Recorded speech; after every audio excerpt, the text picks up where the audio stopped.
जय हिंद साथियों, BPSC TRE 4 का जो परीक्षा की तैयारी कर रहे हैं जो छात्र, उनके लिए ये वीडियो काफी अहम होने वाला है। जो टीआरई 4 के इंतजार में है और परीक्षा की तैयारी में है, लगातार प्रयास कर रहे हैं परीक्षा में सफल होने का, तो ये वीडियो आपके लिए खास होने वाला है। बीपीएससी 4 की जुड़ी सारी जानकारी हम इस वीडियो में देंगे कि क्या करना है, किन डॉक्यूमेंट को आपको जरूरी होगा और किन किन बातों को ध्यान में रखना है। 1 से 5 से लेके 6 to 8, 9 to 10, 11, 12 सभी क्लासों का बताएंगे। सबसे पहले जो आज का मेरा जो विषय है वो जान ले। आज का मेरा जो विषय है वो आपको हम बताने जा रहे हैं। बीपीएससी टीआरई 4.0 में परीक्षा देने वाले छात्र ध्यान देंगे और क्या किन किन बातों को ध्यान में देना है आप लोग जान जो। सबसे पहले आपको बता दे, उसके एलिजिबिलिटी को जानना आपके लिए जरूरी है। जो लोग जानते हैं वो अच्छा है, जो लोग नहीं जानते हैं वो ध्यान देंगे। आपको बता दे, इनका एलिजिबिलिटी जानना जरूरी है 1 से 5, 6 से 8, 9 से 10 और 11-12 क्लास के लिए। सबसे पहले 1 to 5 का हम बताएंगे। सबसे पहले 1 to 5 का बताएंगे। 1 to 5 यानी पीआरटी का आपको बताएंगे कि पीआरटी के लिए आपके पास मिनिमम क्वालिफिकेशन क्या होना चाहिए। मिनिमम क्वालिफिकेशन क्या होना चाहिए? तो साथियों, सबसे पहले तो आप इंटर पास होना चाहिए। इंटर यानी 12, और बहुत जगह पर इनको 10+2 भी बोला जाता है। बहुत सारे जगह पर 10+2 भी बोला जाता है। उसके बाद आता है एक teacher training course. Teacher training course जिसमें कि DElEd, diploma of elementary education, diploma of elementary education आपको होना चाहिए। ये आवश्यक है और ये 2 साल का होना चाहिए। 2 साल का, 18 मंथ वाला नहीं चल रहा है, जो कि एनआईएस से पहले जो 18 मंथ का था वो आप नहीं ले रहे हैं, वो एलिजिबिलिटी को बाहर कर दिया गया है। ठीक है, तो डीएलएड जो होना चाहिए वो रेगुलर मोड में होना चाहिए। आपको रेगुलर मोड में आपका डीएलएड होना चाहिए। ठीक है, उसके बाद है सीटेट और बीटेट। सीटेट और बीटेट इन दोनों परीक्षाओं में से कोई भी परीक्षा अगर आप पास है, वो भी पेपर 1 पास होना अनिवार्य है। ठीक है, बहुत मामले में देखा गया है कि पेपर 2 पास है और 1 to 5 में अप्लाई कर दिए हैं, तो उन लोगों को नौकरी से बाहर निकाल दिया गया है। आपने देखा होगा टीआरई 1, टीआरई 2 में। तो ये बात का खास ध्यान रखें कि किस सब्जेक्ट के लिए भर रहे हैं और किस क्लास के लिए भर रहे हैं, उसका जो सीटेट है या बीटेट है वो सही होना चाहिए। यानी कि 1 to 5 में पेपर 1 पास होना अनिवार्य है। ठीक है, पेपर 1 ही पास होना अनिवार्य है। ऐसा नहीं है कि पेपर 2 पास है उसमें अप्लाई कर दिए, या पेपर 1 पास है और इसमें अप्लाई किया, ऐसा नहीं आता है। जिसके लिए जो क्वालिफिकेशन है वो अनिवार्य है। उसके बाद आपको बता दें 6 to 8 के लिए बता दें।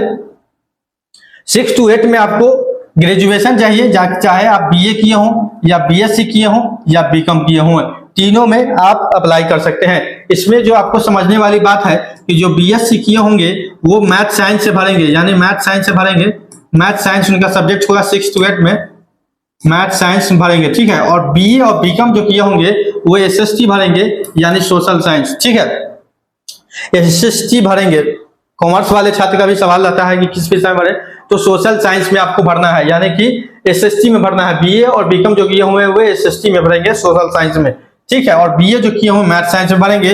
उसके बाद आता है भाषा, हिंदी, इंग्लिश और अन्य भाषाओं के लिए वो भाषा का पेपर में चला जाता है। इसमें जो है डीएलएड और बीएड दोनों छात्र अप्लाई करते हैं। डीएड किए हुए, बीएड किए हुए, दोनों एप्लीकेबल है। इसमें डीएड हो या बीएड हो, दोनों एप्लीकेबल है 6 to 8 में विथ ग्रेजुएशन। आपके साथ ग्रेजुएशन होना चाहिए, टीचर ट्रेनिंग के साथ ग्रेजुएशन होना चाहिए। टीचर ट्रेनिंग भी इसी को बोलता है। बहुत सारे लोग कंफ्यूज है, तो वो समझ ले बीएड और डीएड को ही टीचर ट्रेनिंग बोला जाता है। पहले टीचर ट्रेनिंग नाम दिया था। ठीक है, उसके बाद आपको सीटेट हो या बीटेट पास हो, लेकिन पेपर 2 पास होना चाहिए। 6 to 8 के लिए पेपर 2 पास होना चाहिए। पेपर 1 पास है तो इसमें अप्लाई नहीं कर सकते हैं। इसका अलग सीटेट होता है जो कि पेपर 2 के नाम से जाना जाता है, या बीटेट होता है वो पेपर 2 के नाम से जाना जाता है। यानी कि आपको पेपर 2 पास है तब आप 6 to 8 में अप्लाई कर सकेंगे, अन्यथा नहीं करेंगे। आपके पास ये भी नहीं है, यानी कि सीटेट पास नहीं है और डीएलएड बीएससी है तो अप्लाई नहीं कर पाएंगे। इस चीज को आप लोग समझ सकें। ठीक है, उसके बाद है 9-10 का। 9-10 का हम बता दें। 9-10 का आपको बता दें, 9-10 में भी बीए, बीएससी और बीकॉम, इसमें सब्जेक्ट स्पेशलाइजेशन हो जाता है, यानी सब्जेक्ट के स्पेशल टीचर। यानी कि आप मान लीजिए कोई हिंदी का है, कोई फिजिक्स का है, कोई मैथ का है, कोई साइकोलॉजी है, कोई कुछ है, कोई कुछ है। ठीक है, तो जो सब्जेक्ट से आप ऑनर्स किए हुए हैं वो सब्जेक्ट के टीचर के लिए पद पर अप्लाई करेंगे। उसके साथ teacher training BEd bachelor of education आपका होना अनिवार्य है, बैचलर ऑफ एजुकेशन होना अनिवार्य है, बैचलर ऑफ एजुकेशन होना अनिवार्य है, ठीक है। उसके बाद इसके साथ जो है 9th 10th के साथ एक अलग जो होता है टीचर एबिलिटी टेस्ट, जिसका नाम है एस्टेट, यानी एस्टेट के नाम से जाना जाता है, एस्टेट के नाम से जाना जाता है। और 9-10 के टीचर बनने के लिए पेपर 1 यानी पेपर 1 पास होना आपके लिए अनिवार्य है। पेपर 1 एस्टेट भी कौन सा, पेपर 1 पास होना अनिवार्य है। ऐसा नहीं है कि पेपर 2 पास है और 9th 10th के लिए अप्लाई करते हैं, नहीं, ऐसा नहीं होगा। तो ये बात ध्यान में रखेंगे, पेपर 1 पास हो एस्टेट, ठीक है। आपके पास कोई ऑनर्स हो, जिस सब्जेक्ट का आप टीचर बनने जा रहे हैं उस पद पर अप्लाई करेंगे। बीएड डिग्री पास होना चाहिए, स्टेट परीक्षा पास होना चाहिए। कोई भी अपेयरिंग का कोई भी चांस नहीं है। अपेयरिंग वाले छात्र इसमें नहीं घुसेंगे और ना अप्लाई करने का कोशिश करें। जो भी आपका डिग्री पूरा क्लियर है, जिसका सर्टिफिकेट मार्कशीट आपको मिल चुका हो, कम से कम तो मार्कशीट, ठीक है। उसके बाद है 9-10 या सॉरी 11-12 का जो टीचर है 11-12 के, उनके लिए बता दें उनको मास्टर डिग्री की आवश्यकता होती है। Master of arts, master of science, master of commerce तीनों होता है, जो कि तीनों में आप कोई भी है तो आप 11-12 के शिक्षक बनने के लिए योग्य है। सबसे पहले बता दें आर्ट्स में जो भी सब्जेक्ट होता है उसका शिक्षक बन सकते हैं। साइंस में फिजिक्स, केमिस्ट्री, मैथ, बायोलॉजी जो भी अन्य शिक्षक सब्जेक्ट है उसका भी शिक्षक बन सकते हैं। उसके बाद है कॉमर्स एम.कॉम, उसका भी शिक्षक बन सकते हैं। उसके बाद बता दें कि उसके साथ साथ आपके पास बीएड का डिग्री होना अनिवार्य है। बीएड किए हों, बैचलर ऑफ एजुकेशन किए हों, वो भी डिग्री अनिवार्य है। आपको बीएड के बाद स्टेट भी पास होना है, वो भी पेपर 2 स्टेट पेपर 2 आपको पास करना है। 11-12 वालों को 11-12 का जो शिक्षक बनेंगे पेपर 2 पास होना अनिवार्यता है। ये चीज काफी ध्यान में रखें, पेपर 1 पेपर 2 कहां पर यूज होगा।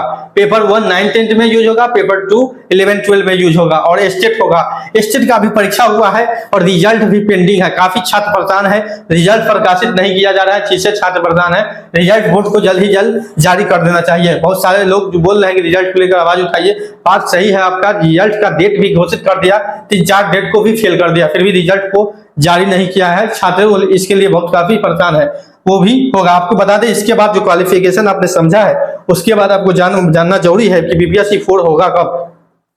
बीपीएससी 4 होगा कब, तो होगा कब बीपीएससी 4 आप लोग जान जाए। बीपीएससी 4 जिसका आप लोग बेसब्री से इंतजार कर रहे हैं, आने वाले छात्र जो बीपीएससी 3 में फेल होने रहे हैं, आधे छात्र को लग रहा होगा कि हम फेल हो रहे हैं, स्वाभाविक है। नंबर आपका कम आ रहा है तो सोच रहे हैं कि फेल हो ही जाएंगे, तो वो भी आप सोच रहे हैं कि बीपीएससी 4 में ट्राई मारना है, क्योंकि अगर आप 3 में फेल है तो 4 में तो सोचेंगे ही सोचेंगे। 4 का जो है वो हम पहले बता चुके हैं, नहीं जाने हैं तो सुन लीजिए। अक्टूबर के फर्स्ट वीक से इसका जो है एप्लीकेशन यानी ऑनलाइन आवेदन चालू हो जाएगा। आवेदन जो है इसका चालू हो जाएगा अक्टूबर के फर्स्ट वीक से, ठीक है। 30 दिन का समय दिया जाएगा आपको आवेदन भरने का लिए।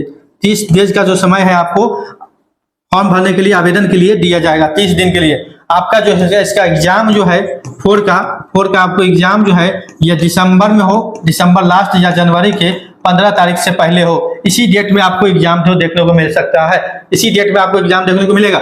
इससे आपको क्या करना है आप लोग जान जाए। इससे करना क्या है, आपको जो तैयारी कर रहे हैं, तैयारी के संदर्भ में आपका जो टारगेट समय है वो दिसंबर है, यानी कि आप दिसंबर के टाइमिंग को लेकर एग्जामिनेशन की तैयारी में लग जाए। दिसंबर की टाइमिंग को लेकर एग्जामिनेशन की तैयारी में लग जाए, यानी कि मान के चले कि आपका जो एग्जाम है वो दिसंबर में होने वाला है और उसी के इक्विवेलेंट आप तैयारी में लगे। आपके पास जो समय है वो दिसंबर तक का है, उसी में तैयारी करें। साथियों आपसे निवेदन है कि आप जो है तैयारी तो करते हैं, जहां से भी करते हैं, किसी कोचिंग से करते हैं या बुक से, टेक्स्ट बुक से करते हैं, कीजिए, कोई भी दिक्कत नहीं है। आप होशियार है, आप अपने हिसाब से कीजिए। लेकिन एक रिक्वेस्ट है कि आप लोग कम से कम 25 सेट जरूर बनाएंगे। 25 सेट का प्रैक्टिस करेंगे, सेट बनाएंगे। सेट बनाने का तरीका भी कुछ अलग होना चाहिए। सेट बनाने के मतलब हुआ सेट तो बनाइए, पहला अटेम्प्ट सेट बनाना होता है, किसी सेट को बनाना है। बनाने के बाद आपको कितना नंबर आ रहा है, ठीक है। बहुत सारे लोग तुक्का में ही नंबर आ जाता है, यानी कि आप सेट बनाते हैं तो तुक्का भी मारते रहते हैं, तुक्का से भी नंबर आता है, तो तुक्का नहीं चलेगा। वहां पर आपको देखिए कि कितने सवाल आपको आ रहे हैं, यानी कि 150 सवाल है, 150 सवाल है, जिसमें कि 30 नंबर भाषा के रहेंगे, शुरू में शुरुआती में 30 नंबर भाषा और 120 जो होंगे वो जीएस के होंगे, जिसमें आपका सभी सब्जेक्ट होगा। ठीक है, मैथ हो, रीजनिंग हो, जीके, जीएस हो, हिस्ट्री हो, इसमें भारतीय राष्ट्रीय आंदोलन इतिहास के पोर्शन से पूछा जाता है, ज्योग्राफी हो, ईवीएस हो, अन्य विषय होंगे। भाषा के 30 नंबर है, जिसमें कि आपको 9 नंबर मिनिमम जो है वो आना चाहिए। पासिंग मार्क्स है 9 मार्क्स, 30 में 9 नंबर लाना है कम से कम आपको पास करने के लिए। ठीक है, जिसमें कि 8 सवाल जो है इंग्लिश के रहते हैं, इंग्लिश के 8 सवाल जो है इंग्लिश के रहते हैं, बाकी जो है 22 क्वेश्चन हिंदी के रहते हैं।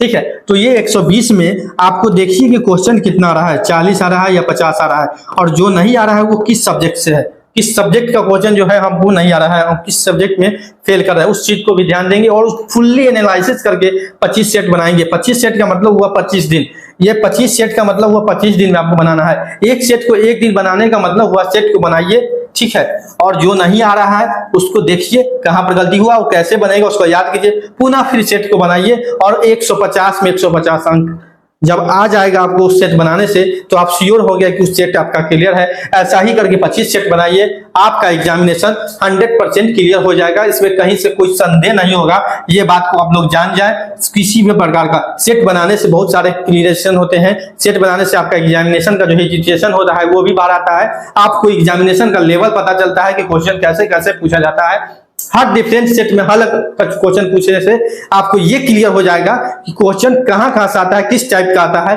और अलग अलग क्वेश्चन बनाने से आपको ये भी डिसाइड हो जाएगा, अपने अंदर जो है आत्मविश्वास जो है आपको जग जाएगा। साथियों, बीपीएससी 4 हो, 3 हो या भारत के अंदर जितने भी नौकरियों की जानकारी पाने के लिए नौकरी इंडिया चैनल को सब्सक्राइब करें, वीडियो को अधिक से अधिक शेयर करें और लाइक करें। जय हिंद, जय भारत।